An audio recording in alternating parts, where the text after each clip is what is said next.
শিক্ষার্থীবৃন্দ, আজ আমরা উপস্থিত হয়েছি নবম শ্রেণীর তথ্য ও যোগাযোগ প্রযুক্তি এর নির্ধারণকৃত অ্যাসাইনমেন্ট নিয়ে। তো এই অ্যাসাইনমেন্টে বলা হয়েছে যে বর্তমান করোনার ন্যায় পরিস্থিতি অর্থাৎ স্বাভাবিক শ্রেণী কার্যক্রম পরিচালনা সম্ভব না হলে ই লার্নিং এর সাহায্য নিয়ে শিক্ষা কার্যক্রম কিভাবে সম্পন্ন করা সম্ভব, তো সেই বিষয়ে একটা প্রস্তাবনা প্রতিবেদন আকারে উপস্থাপন করতে বলা হয়েছে। বর্তমান করোনা পরিস্থিতিতে ই লার্নিং এর মাধ্যমে শিক্ষা কার্যক্রম কিভাবে সম্পন্ন করা যায় তার একটি প্রতিবেদন। ভূমিকা: বর্তমান আধুনিক বিশ্বায়নের যুগে তথ্য প্রযুক্তির ভূমিকা অনস্বীকার্য। বর্তমান বিশ্বের দিকে তাকালেই বুঝতে পারা যায় যে আধুনিক তথ্য ও যোগাযোগ প্রযুক্তি কতটা গভীরভাবে জড়িয়ে আছে। আমরা আজকের যে সভ্যতার সামনে দাঁড়িয়ে আছি তার অনেকটাই সার্থক হয়েছে তথ্য ও যোগাযোগ প্রযুক্তির উন্নয়নের ফলে। বর্তমান সময়ে তথ্য ও প্রযুক্তির ব্যবহার এতটাই বৃদ্ধি পেয়েছে যে শিক্ষা প্রতিষ্ঠানও এর ছোঁয়া লেগেছে। যোগাযোগের আধুনিকায়ন এবং ইন্টারনেটের বদৌলতে শুরু হয়েছে ই লার্নিং। ই লার্নিং হলো ইলেকট্রনিক লার্নিং, অর্থাৎ ইন্টারনেট ব্যবহার করে কিংবা ব্যক্তিগত নেটওয়ার্ক, টেলিভিশন, সিডি-রম, রেডিও, ভিডিও ইত্যাদির মাধ্যমে শিক্ষা প্রদান করাই হলো ই লার্নিং। ই লার্নিং হলো একটি আধুনিক পদ্ধতিতে পাঠদানের প্রক্রিয়া। করোনাকালে স্বাভাবিক শ্রেণী কার্যক্রম চালু না রাখার যৌক্তিকতা। করোনাকালে স্বাভাবিক শ্রেণী কার্যক্রম চালু না রাখার যৌক্তিকতা রয়েছে, কারণ উন্নত দেশগুলো যেখানে করোনার থাবায় কোণঠাসা সেখানে আমাদের জনবহুল দেশ অনেকটাই বিপদের মুখে। যদি শ্রেণী কার্যক্রম চালু রাখা হতো তাহলে দেশের বর্তমান করোনা পরিস্থিতির চিত্র আরও ভয়াবহ হতো। আজকের শিক্ষার্থীরাই আমাদের ভবিষ্যৎ। আজকের শিক্ষার্থীরা সারা বিশ্বকে দেখিয়ে দিবে আমরা তথ্য ও যোগাযোগ প্রযুক্তিতে কতটা উন্নত। কোমলমতি শিক্ষার্থীদের কথা বিবেচনা করে শ্রেণী কার্যক্রম চালু না রাখার সিদ্ধান্ত খুবই যৌক্তিক সম্পন্ন এবং যুগোপযোগী। তাছাড়া ই লার্নিং এর মাধ্যমে ঘরে বসেই পাঠদানের সুযোগ যেখানে রয়েছে সেখানে শ্রেণী কার্যক্রম চালু রাখা মানে হলো তথ্য ও প্রযুক্তিকে নিরাশ করা। তাছাড়া সবার আগে জীবিত থাকলে শিক্ষা হবে, প্রতিষ্ঠিতও হওয়া যাবে।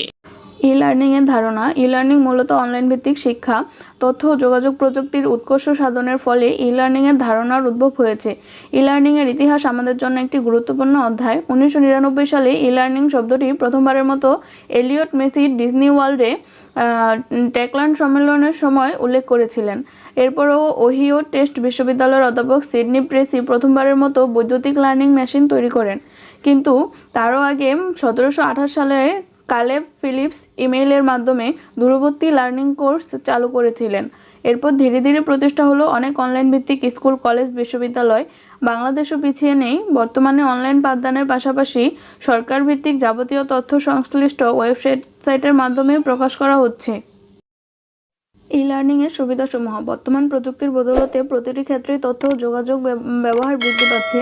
এর মূল কারণ হলো তথ্য ও যোগাযোগ প্রযুক্তি ব্যবহারের সুবিধা। নিচে তথ্য ও যোগাযোগ প্রযুক্তির আলোকে ই লার্নিং এর সুবিধাসমূহ তুলে ধরা হলো। 1. ই লার্নিং এর মাধ্যমে শিক্ষা ব্যবস্থায় বিদ্যমান বৈষম্য কমিয়ে আনা সম্ভব। 2. ই লার্নিং এর মাধ্যমে নতুন নতুন স্কুল তৈরি না করে অনেক ছাত্রছাত্রীকে শিক্ষাদান করা সম্ভব। 3. ই লার্নিং এর মাধ্যমে প্রতিটা ছাত্রছাত্রী তাদের নিজেদের সুবিধা মতো পড়াশোনা করতে পারবে। যে বিষয়ে দুর্বল সেই বিষয়ে শিক্ষকের কাছে থেকে অনলাইন টিউশন নিতে পারবে এবং সেটাও অনেক কম খরচে। 4. ই লার্নিং এর মাধ্যমে বিশ্বের গুরুত্বপূর্ণ আপডেট সম্পর্কে সহজেই ধারণা পাওয়া যায়। 5. ই লার্নিং এর মাধ্যমে একই সাথে একাধিক কর্মকাণ্ড যুক্ত হওয়া সম্ভব। তাই ই লার্নিং অত্যন্ত গুরুত্বপূর্ণ একটি মাধ্যম। ই লার্নিং বাস্তবায়নের ক্ষেত্রে চ্যালেঞ্জ সমূহ: উন্নত দেশগুলোতে ই লার্নিং এর বাস্তবায়ন বেশি লক্ষ্য করা গেলেও সেই অনুপাতে আমাদের দেশে ততটা ই লার্নিং এর বাস্তবায়ন হয়নি। যদিও সরকারি ও বেসরকারি উভয় দিক থেকে এটা নিয়ে কাজ চলছে। বাংলাদেশে এখনও ই লার্নিং কার্যক্রম পরিচালনা করছে শিক্ষক.com, Jaago online school, BRAC, East West এবং এশিয়ান বিশ্ববিদ্যালয় সহ বহু প্রতিষ্ঠান। বাংলাদেশের প্রেক্ষাপটে ই লার্নিং বাস্তবায়ন অনেকটাই কঠিন এবং চ্যালেঞ্জও বটে।